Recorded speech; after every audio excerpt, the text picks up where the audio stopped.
Well, on January 14th of this year, the Prime Minister was actually against mandating vaccines, fearing it would create a two-tiered society, and now he has flip-flop, saying while he was in Quebec yesterday that his government will now look into forcing not just federal employees to get vaccinated, but all federal regulated businesses in this country, which is basically every business across Canada.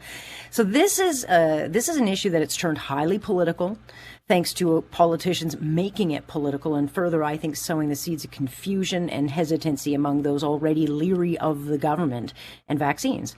And there are still 6 million people here in this country without shots to date, and many who don't want the shot. Some can't take the shot, but enforcing them, does this violate civil rights, civil liberties, charter rights? Can they even do this? Ryan O'Connor is partner at Toronto-based Zayuna law firm. Good to have you, Ryan. Good to be with you again, Alex. So there's been a bit of an about-face, and I sense that it's the polling that in Quebec and Ontario, mandating vaccines is quite popular, which, after I heard the Prime Minister flip on this, I thought, well, that would make sense then, because this plays well to his voting base. But I don't know, can the federal government, can they do this, or is this a breach of civil liberties? Because a private business can mandate vaccines and say, hey, you can't work here if you're not vaccinated, but can the government do this?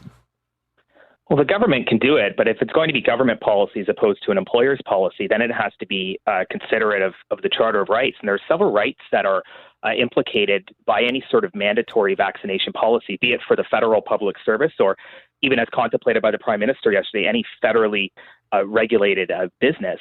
To be cognizant of the fact that some persons have religious or conscience objections to being vaccinated. Some persons experience disability or health concerns that prevent them entirely from being vaccinated. So certainly it's a much tougher issue for the federal government to impose than say workplaces requiring it as a consideration of being able to continue to work there. I mean, it has become such a political issue. I mean, I can say, it doesn't actually matter what I say at this point, Ryan. I get emails that would make, your skin crawl. People are angry about this. If you say you've got to get the shot, people flip out. If you tell them, don't bother, then you get the other side flipping out. So it's become a very political and contentious issue. And I blame the politicians for that because I feel like they're using this issue to score points. Well, precisely. I mean, it's yet another sort of, notch in the wall of the Prime Minister's hypocrisy on any given issue. He always seems to have two positions. The Prime Minister initially said there will be vaccines available to all Canadians who want them. Now it's vaccines are going to be thrust upon you if you don't want them, if you work in a federally regulated industry like, frankly, yours, Alex, or banking or rail or certain types of transportation. So the rhetoric has changed, and obviously the Prime Minister has put his, licked his finger, put it in the air, and saw where the polls were going. But it's also somewhat ironic that he has always, during his entire political career, celebrated the Liberal Party as being the party of the Charter. And there's nothing that could potentially infringe the Charter more than asking someone or forcing them to engage in medical treatment that they may not wish to on the basis of their medical status, their disability, their conscience, their religion, or because they just don't wish to. For the party of the Charter, it's really problematic to be hearing this rhetoric from the Prime Minister. And so where do you see this issue? I mean, between this and vaccine passports, it looks like it's coming. I don't know when it's coming. To me, it would seem if they were going to do this, it's a little bit too late because the fourth wave is upon us. The Delta variant is already well ahead of us, but what do people need to know, about their rights and what they can and can't do, should or should not do? Well, with respect to vaccine passports, if private businesses are saying you can only come to our patio if you're vaccinated, that gives rise to health privacy issues depending on the province that you're in. Certainly in Ontario, a requirement to disclose confidential health information is problematic from a privacy law perspective. If someone cannot get vaccinated for reasons that I've described, that engages the Human Rights Code. But it's more of an issue where we see, the province or even the feds saying, well, you need a vaccine passport to go about your daily life. That's fraught with constitutional issues. But I think individuals just need to speak up about it. And this is not just an issue for the unvaccinated. Those who are vaccinated, who care about civil liberties, who appreciate and respect the fact that they received a vaccine, but some others in the community can't. Those individuals, should also be concerned about the encroachment on rights. This isn't about, being divided between vaccinated and unvaccinated. This is an issue about whether or not individuals should be required to disclose their confidential health status, to do normal things like go to a patio, and to force persons who may be, medically prone to having problems with vaccines, those who experience disabilities can't get vaccinated, protecting their rights and advocating for them as well. Yeah, and then there's the issue, you've got different levels of government all saying different things, each point, and no level of government really wants to kind of take control of this issue. And then you've got all provinces, you've got Quebec doing one thing, Alberta doing another.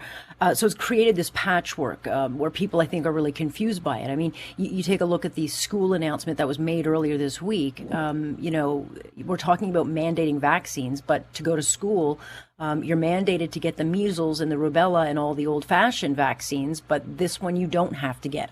Nothing makes sense. Well, it's just scattershot. I think this exercise, about talking about vaccine passports and now mandatory vaccination for federally regulated industries in the federal public service, this is really in service of attempting to increase vaccination uptake. We've seen some physician proponents of vaccine passports saying that that's the reason, and even some politicians. Premier Legault in Quebec yesterday, talking about vaccine passports being implemented there because vaccination uptake has slowed down. But we need to remember that Canada is one of the most, if not, I think now, the most vaccinated place on planet Earth. The risk to those in the community who are vaccinated from COVID-19 is very, very minimal. We should be looking at reopening society because of the great success that Canada's had with vaccination, instead of continuing to think of ways we can restrict society, segregate persons on the basis of their health status or disability. We should be looking at reopening because of that great success and championing it instead of saying it's not good enough. Yeah, but you're hearing the talk. It's all about the fourth wave. We've got to put more restrictions in. You saw the blowback that Dr. Hinshaw had received in saying, look, we've got to live with this. We've got to get back to some kind of normal. And it's either people have now got some kind of Stockholm syndrome, either we have been brainwashed into feeling like we've got to stay locked down, or you got, people on one side screaming and shouting, others just saying, I don't want to be part of this anymore. And so, I try to figure out when the sanity will return with this thing. Well, I think we need to. Part of it is being driven by clicks in the media, and part of it is being driven by politicians who look at polls. But at the end of the day, The reason why we have a Charter of Rights to protect our ancient and constitutional freedoms is because rights are not up for majority vote. There may be a majority of the populace in Ontario and Quebec that supports some sort of implementation of vaccine passports or a mandatory vaccination policy. But the reality is that comes up against the Charter. The Charter is necessary in times like this when there is a crisis to protect those rights that we don't necessarily even consider that we need when times are good. And we should always be considerate that any pandemic policy that it infringes on a liberty, your ability to go about the community, ability to practice your faith, ability to gather with your friends, all of those have consequences. That if we continue to accept that our liberties can just be trampled upon, it's much easier for government to justify it in the future. And that's really been the story of the pandemic. Has been 18 months now, 17 months of rights being infringed, and other politicians used to defend the Charter saying it doesn't matter because we're in a pandemic. Yeah, and we've normalized losing rights. And if you do fight for your rights, then you get labeled as an anti-mask or anti-vaxxer, or you just get labeled as a troublemaker when we do have rights. And once they're taken away, they generally don't come back. And so I think we have to be careful with how we do this in a balanced approach. I guess we'll see where the politicians take us on this fight, but I have a feeling it's just getting started.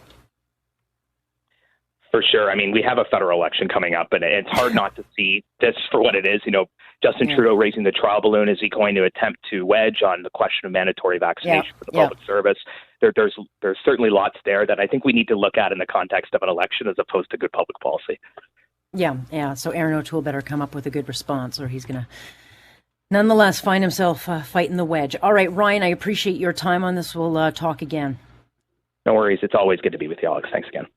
That is Ryan O'Connor. He's a partner at Toronto-based Zayuna law firm. He's done an awful lot of work, even pro bono during this pandemic, when it comes to, your rights and making sure that we hold on to them. Stay with us here. Alex Pearson on point, and this is Global News Radio.